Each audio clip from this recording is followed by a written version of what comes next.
मुंबईत गेल्या वर्षी घाटकोपर येथे बेकायदेशीर होर्डिंग्स कोसळून झालेल्या दुर्घटनेच्या चौकशीसाठी नेमलेल्या समितीला मुदतवाढ देण्याचा निर्णय राज्य सरकारने घेतलाय।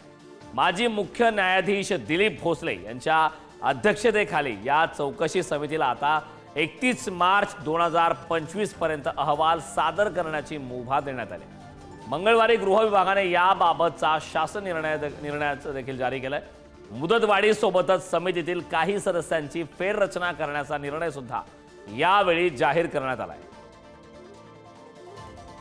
संदर्भात ताजी अपडेट देण्यासाठी आपले प्रतिनिधी निखिल चव्हाण आपल्या सोबत जोडलेत। निखिल, घाटकोपर होर्डिंग दुर्घटना संदर्भात आता मोठी अपडेट आहे। चौकशी समितीला मुदतवाढ देण्यात आली, काय अधिकची अपडेट?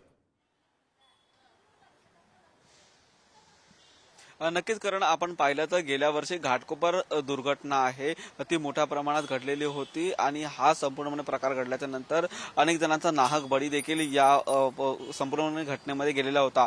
याच संदर्भात जी घटना घडलेली होती त्याची चौकशी करण्यासाठी चौकशी समिती नेमण्याचे आदेश आहे ते राज्य सरकारने दिलेले होते आणि याच राज्य सरकारला अहवाल देखील सादर करण्यासाठी सांगितलेला होता। या प्रकरणात अनेक जणांची चौकशी देखील करण्यात आलेली होती, परंतु चौकशी समितीचा जो अहवाल आहे तो पूर्ण अहवाल अजूनपर्यंत तयार देखील झालेला नाही आणि हाच अहवाल सादर करण्यासाठी आता 31 मार्च 2025 पर्यंतची जी मुदतवाढ आहे ती देखील देण्यात आलेली आहे। आता याच चौकशी समितीला पाहता चौकशी समितीतील सदस्यांची जी बदली आहे ती देखील करण्यासाठी सांगितलेली आहे। काही नवीन सदस्य आहेत या चौकशी समितीमध्ये आपल्याला ऍड झालेले देखील पाहायला मिळतील, परंतु त्यांच्या अनुषंगाने देखील पुन्हा एकदा जी चौकशी आहे ती केली जाऊ शकते आणि यांच्या संपूर्णपणे चौकशीमध्ये आणि चौकशी अहवालामध्ये काय नक्की सादर होते हे देखील पाहणं महत्त्वाचं ठरेल। ह्या संपूर्णपणे चौकशी अहवालावरतीच ज्या लोकांचा मृत्यू झालेला आहे त्यांच्या कुटुंबियांचं भवितव्य देखील अवलंबून आहे, कारण